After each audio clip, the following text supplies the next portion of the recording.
Puttur BJP ಮಹಿಳಾ ಮೋರ್ಚಾದಿಂದ ಮಹಿಳಾ ದಿನಾಚರಣೆ ಗುರುವಾರ ಪುತ್ತೂರು ಬಿಜೆಪಿ ಕಚೇರಿಯಲ್ಲಿ ನೆರವೇರಿತು.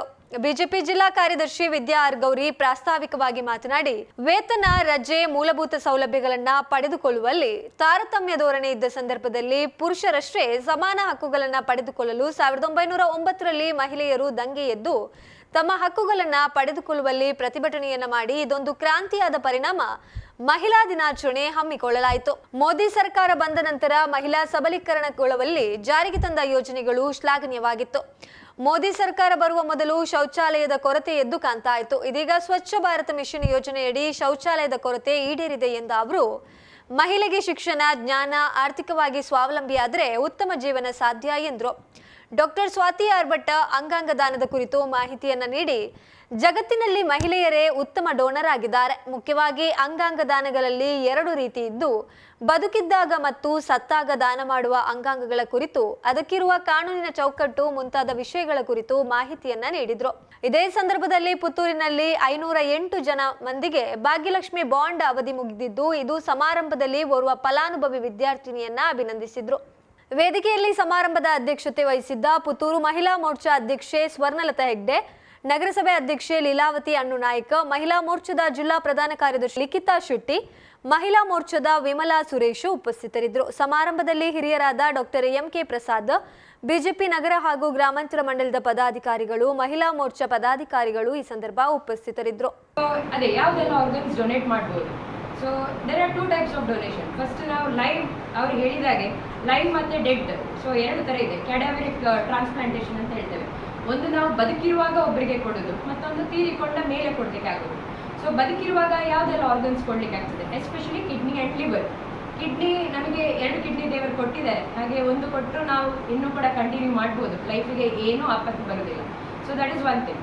ಸೆಕೆಂಡ್ ಥಿಂಗ್, ಲಿವರಲ್ಲಿ ಏನಾಗ್ತದೆ, ಲಿವರಿದು ನಾವು ಬದುಕಿರುವಾಗ ನಮ್ಮ 80% ಲಿವರನ್ನು ಒಬ್ಬರಿಗೆ ಕೊಡ್ಬೋದು. ಅದಾಗಿ 20% ಇದ್ರೂ ಕೂಡ ನಾವು ವಿದಿನ್ 2 ಮಂತ್ಸ್ ಅದು ನಮ್ಮ ಕಿಡ್ನಿ ಲಿವರ್ ರೀಜನರೇಟ್ ಆಗಿ ಆರಾಮ್ಸೆ ನಾವು ವಿದಿನ್ 2 ಮಂತ್ಸ್ ಕಂಪ್ಲೀಟ್ ಆಗಿ ರಿಕವರಿ ಆಗಿ ಕಂಟಿನ್ಯೂ ಮಾಡ್ಬೋದು. So this is live donor ಟ್ರಾನ್ಸ್ಪ್ಲಾಂಟಲ್ಲಿ. ಇನ್ನು ಡೆಡ್ ಅಂದರೆ ಕೆಡಾವರಿ, ಈಗ ಒಬ್ಬರದ್ದು ಬ್ರೈನ್ ಸ್ಟೆಮ್ ಡೆತ್ ಆಗ್ತದೆ ಅಂತ ಹೇಳ್ತೇವೆ. ಅಂದರೆ ಈಗ ಒಂದು ಆಕ್ಸಿಡೆಂಟಲ್ಲಿ ಯಾರೋ ಒಬ್ಬರು ಸಡನ್ ಆಗಿ ಸಣ್ಣ ಪ್ರಾಯದವರು, ಒಂದು 18 to 55 ಇಯರ್ಸ್, ಅವರು ಕೆಡಾವರಿಕ್ ಡೋನರ್ ಟ್ರಾನ್ಸ್ಪ್ಲಾಂಟಿಗೆ ಅವರನ್ನು ಆಯ್ಕೆ ಮಾಡ್ತಾರೆ ಡಾಕ್ಟರ್ಸ್. ಫಸ್ಟ್ ಹೇಗೆ ಬ್ರೈನ್ ಡೆಡ್ ಅಂತ ಡಿಕ್ಲೇರ್ ಮಾಡಿ, ಬ್ರೈನ್ ಡೆಡ್ ಅಂತ ಡಿಕ್ಲೇರ್ ಮಾಡಲಿಕ್ಕೆ ನಮಗೆ ಹಲವಾರು ಟೆಸ್ಟ್ ಇದೆ. ಅದನ್ನು ನಾವು ಬೆಡ್ ಸೈಡ್ ಒಂದು ಪೇಷಂಟ್ ವೆಂಟಿಲೇಟರ್ ಮೇಲೆ ಇರುವಾಗ ಆ ಟೆಸ್ಟನ್ನು 6 ಗಂಟೆಗೊಮ್ಮೆ ರಿಪೀಟ್ ಮಾಡಿ, ಅವರು ಬ್ರೈನ್ ಡೆಡ್ ಅಂತ ಡಿಕ್ಲೇರ್ ಆದ ಮತ್ತೆ ಅವರ ಪೇಷಂಟ್ ಇದು ಸಂಬಂಧಿಕರಿಗೆ ಕರೆದು, ಅಂದರೆ ಫಸ್ಟ್ ಡಿಗ್ರಿ ರಿಲೇಟಿವ್ಸ್ ಅಂತ ಹೇಳ್ತೇವೆ. ಫಸ್ಟ್ ಡಿಗ್ರಿ ರಿಲೇಟಿವ್ಸ್ ಅಂದರೆ ರಕ್ತದ ಸಂಬಂಧಿಕರು. ರಕ್ತ ಯಾವತ್ತು ಟ್ರಾನ್ಸ್ಪ್ಲಾಂಟ್ ಆಗಲಿಕ್ಕೆ ರಕ್ತದ ಗ್ರೂಪ್, ಬ್ಲಡ್ ಗ್ರೂಪ್ ಒಂದೇ ಥರ ಇದ್ದರೆ ಏನು ಕಾಂಪ್ಲಿಕೇಶನ್ ಇಲ್ಲದೆ ಹೊರಗೆ ಬರಲಿಕ್ಕೆ ಆಗ್ತದೆ. So what we prefer is same blood group ಇರೋರು. ಸೊ ಅವರಿಗೆ ನಾವು ಕರೆದು ಮಾತಾಡಿಸ್ತೇವೆ. It's a very sensitive issue ಅಲ್ಲ, ಹಾಗೆ ನಿಮ್ಮವ್ರು ತೀರ್ಕೊಂಡಿದ್ದಾರೆ ಡೊನೇಟ್ ಮಾಡಿ ಅಂದರೆ ಆಗೋದಿಲ್ಲ. ಸೊ ಹಾಗೆ ಅದಕ್ಕೆ ಪ್ಯಾನಲ್ ಇದೆ ಎಲ್ಲ. ನಾನು ಫಿಸಿಷಿಯನ್, ಹಾಗೆ ಒಬ್ಬರು ಸರ್ಜನನ್ನು ಕರಿಬೇಕಾಗ್ತದೆ, ಎನೆಸ್ಥೆಟಿಸ್ಟನ್ನು ಕರಿಬೇಕಾಗ್ತದೆ, ಕ್ರಿಟಿಕಲ್ ಕೇರ್ ಅಂತ ಇರ್ತಾರೆ, ಅವರಿಗೆಲ್ಲರನ್ನು ಕರೆದು, ಸೊ ಅದೊಂದು 10 ಡಾಕ್ಟರ್ಸ್ ಇದು ಪ್ಯಾನಲ್ ಇರ್ತದೆ.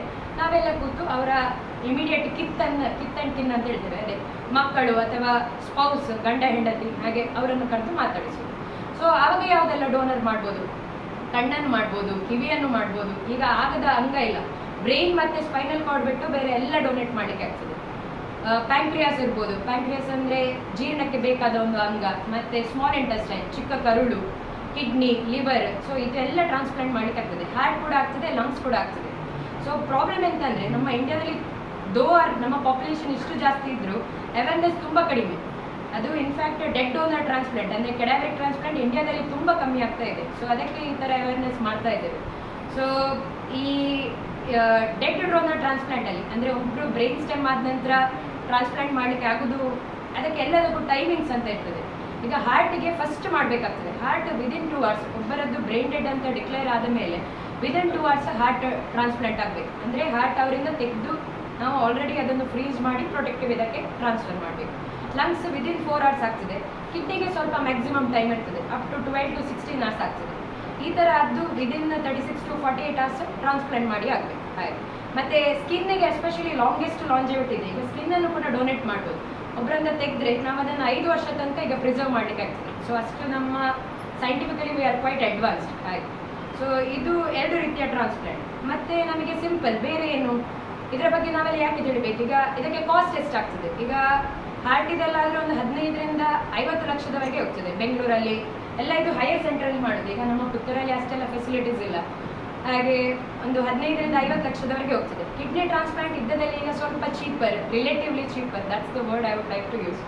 ಒಂದು ಮ್ಯಾಕ್ಸಿಮಮ್ ಒಂದು 15 ಲಕ್ಷದವರೆಗೆ ಹೋಗ್ತದೆ ಕಿಡ್ನಿ ಟ್ರಾನ್ಸ್ಪ್ಲಾಂಟಿಗೆ. ಈಗ ನಮಗೆಲ್ಲ ಡೊನೇಟ್ ಮಾಡಬೇಕು, ನಾವು ಏನು ಮಾಡಬೇಕು ಅದಕ್ಕೆ. ಸೊ ಇಂಡಿಯನ್ ಕಾನ್ಸ್ಟಿಟ್ಯೂಷನ್ ಒಂದು ಆ್ಯಕ್ಟ್ ಪಾಸ್ ಮಾಡಿದೆ, ಅದು 1994 ಒಂದು ಪಾಸ್ ಆಗಿತ್ತು. ಸೊ ನಾಟೋ ಅಂತ ಹೇಳ್ತೇವೆ, national organisation of tissue and organ transplant. ಅದು 1994 ಈ ಇಲ್ಲಿಗಲ್ ಆ್ಯಕ್ಟಿವಿಟೀಸನ್ನು ಎಲ್ಲ ಸ್ಟಾಪ್ ಮಾಡಲಿಕ್ಕೆ, ಅಂದರೆ ಕಿಡ್ನಿಯನ್ನು ಬೇರೆ ಇಲ್ಲಿಗಲ್ ಆಗಿ ಯೂಸ್ ಮಾಡೋದು. So it is always a donation, ಹಣಕ್ಕೋಸ್ಕರ ಯಾರಿಗೂ ಮಾಡಲಿಕ್ಕೆ ಆಗೋದಿಲ್ಲ. ಸೊ 50 ಲಕ್ಷ ಕೊಟ್ಟರೆ ಕಿಡ್ನಿ ಕೊಟ್ಟರೆ 50 ಲಕ್ಷ ಕೊಡ್ತಾರೆ, ಇಲ್ಲ ಕೊಡೋದಿಲ್ಲ. So it is always legalised. ಇದಕ್ಕೆಲ್ಲ ಪ್ಯಾನಲ್ ಇರ್ತದೆ, ಅದಕ್ಕೆ ಕ್ರಾಸ್ ಆಗಬೇಕು, ಲೈಸೆನ್ಸ್ ಆಗಬೇಕು. ಸೊ ಸುಮಾರು ಸ್ಟೆಪ್ ವೈಸ್ ಅಪ್ರೋಚ್ ಇರ್ತದೆ. ಸೊ ಟ್ರಾನ್ಸ್ಪ್ಲಾಂಟ್ ಅಂದರೆ ಅದೇ ಒಂದು ಅಟ್ಲೀಸ್ಟ್ 6 ಮಂತ್ಸ್ ಮಿನಿಮಮ್ ಇದ್ದೇ ಇರ್ತದೆ ಒಬ್ಬರಿಗೆ ಟ್ರಾನ್ಸ್ಪ್ಲಾಂಟ್ ರಿಸಿಪಿಯೆಂಟ್ ಇದ್ದರೆ ಅವರಿಗೆ ಸಿಗುವಾಗ. ಹಾಗೆ so this are the basic information. ಹಾಗೆ ಈಗ ಮತ್ತೆ ಬೇರೆ ಏನಾದರೂ ನಿಮಗೆ ಕೇಳಲಿಕ್ಕೆ ಉಂಟಾ ಇದರ ಬಗ್ಗೆ, ಎನಿ ಡೌಟ್ಸ್? ಸಾರಿ. ಹಾಗೆ ಮತ್ತೆ ಈಗ ನೋಡಿ, ಇದೆಲ್ಲ ಸರ್ಜಿಕಲ್ ಪ್ರೊಸೀಜರ್, ಸ್ವಲ್ಪ ಮೈಲ್ಡ್ ಕಾಂಪ್ಲಿಕೇಶನ್ ಇದ್ದೇ ಇರ್ತದೆ. ಸೊ ಎಲ್ಲ ಸರ್ಜಿಕಲ್ ಮಾಡಿ ತೆಗೆಯುವುದು. ಸೊ ಕಾಂಪ್ಲಿಕೇಶನ್ ಇತ್ತು. ಈಗ ಡೋನರಿಗೆ ಏನು ಕಾಂಪ್ಲಿಕೇಶನ್ ಆಗ್ತದೆ, ಡೋನರಿಗೆ ವೆರಿ ಕಮ್ಮಿ, ರಿಲೇಟಿವ್ಲಿ ಲೆಸ್ ಕಾಂಪ್ಲಿಕೇಶನ್. ಈಗ ಎಲ್ಲದಕ್ಕೂ ನನಗೆ ಮದ್ದಿದೆ. ಸೊ ವೆರಿ ಸೇಫ್ ಆಗಿ ನಾವು ಡೋನರನ್ನು ಹೊರಗೆ ತರ್ಬೋದು.